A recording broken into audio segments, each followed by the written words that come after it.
Баршаға сәлем, сіздермен Алтынай. Менің YouTube каналыма қош келдіңіздер. Сіздерді өз каналымда көргеніме қуаныштымын. Видеоны соңына дейін қарап, пікіріңізді, ойыңызды жаза кетіңіз. Және де менің парақшама тіркеліп қойыңыз. Қазақша каналдың дамуына үлестеріңізді қосып, және де қоңыраушаны басып қойыңыздар. Бүгін біз үй жағдайында компот жабатын боламыз. Қыстың қамын жаз ойла деп, осылай шие және өр қосылған компоттар. Жасалу жолы өте оңай, және де банкі бұрауды үйренеміз. Міндетті түрде жасап көруге кеңес беремін. Өйткені өте керемет, табиғи, өте керемет дәмді компот болады. Қыстың күні ашып ішсеңіздер. Ал кеттік, ең алдымен біз өріктерімізді тазалап 2 мәрте жуып аламыз. Осылай өріктеріміздің барлығын тазалап жуып алғаннан кейін біз міндетті түрде қатты өрікпен қолдануымыз керек. Егер жұмсақ, езілген өрік болса, ол компот жасауға жарамайды. Өйткені ол біздің компотымыз бұзылып кетуі мүмкін. Сол себепті жақсылап қаттысын теріп аламыз. Одан кейін шиені де дәл солай.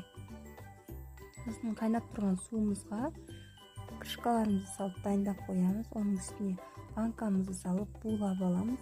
Осылай банкаларымыздың барлығын жақсылап булап болғаннан кейін кемінде 10-12 штуктан банкамызға өрікті саламыз. Сосын осылай видеодағыдай шиені де салатын боламыз. Осылай шиені бөліп салғаннан кейін міндетті түрде біз қайнаған су құюымыз керек. Осылай алдын ала суымызды қайнатып аламыз. Сосын банкамызды толтырып су құятын боламыз. Банкамызды толтырып су құйғаннан кейін ол су 20 минуттай тұру керек. Осылай 20 минут тұрғаннан кейін байқаңыздар, қолдарыңыз тиіп қалмасын, өйткені бұл қайнаған су. Сондықтан абайлаңыздар. 20 минут тұрғаннан кейін біз суымызды қайта қазанымызға құямыз. Қайта қазанымызға құйғаннан кейін дәл суды қайнатып, қайта банкіге құятын боламыз. Дәл суды қайнатып аламыз, сосын банкіге құямыз. Және де суымызды қайнатып болғаннан кейін біз банкіге 2 пиалай толтырып қант салатын боламыз, яғни шекерді. Барлығына бірдей мөлшерде салып шығамыз. 2 литрге 2 пиалай жеткілікті. Егер 3 литр болса 3 пиалай, 1 литр болса 1 пиалай жеткілікті. Мінекей осылай жақсылап барлық суын құйып шығатын боламыз.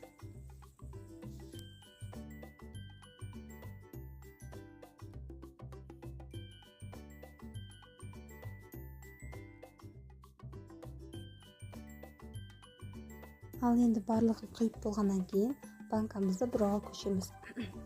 Ең алдымен біз банкаларымыздың үстіне крышкаларымызды жауып, одан кейін жапқышты крышканың үстіне қойып, ақырын қысамыз да жақсылап 3-4 мәрте айналдыра отыра қысатын боламыз. Өйткені біз бірден қысып бұрайтын болсақ, банкының резинасы шығып кетуі мүмкін. Сол себепті әр бұраған сайын 5-6 мәрте санайсыздар, одан кейін кішкене қысып отырасыздар. Дәл осылайша банкамызды жауып аламыз. Барлық банкаларды дәл осылай жауып аласыздар.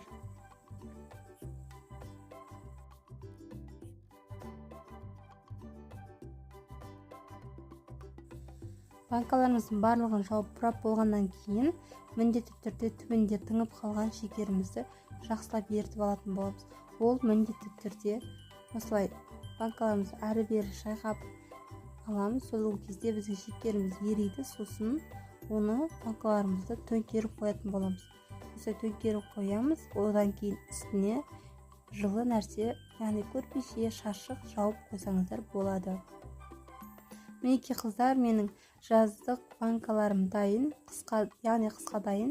Сіздер де міндетті түрде жасап көріңіздер. Егер рецепт ұнаса, достарыңызбен бөлісе отырыңыздар. Және де сақтап алыңыздар. Менің парақшама тіркеліп қолдап кетіңіздер. Сіздермен болған Алтынай. Міндетті түрде жасап көріңіздер. Менің YouTube парақшамда бұдан да басқа көптеген рецепт түрлерін көре аласыздар. Банка жабудан басқа торт істеу, пирог істеу, және де түрлі тәтті тағамдар, және де басқа түрлі рецептерді көре аласыздар. Ас болсын, сіздермен болған Алтынай. Сау болыңыздар.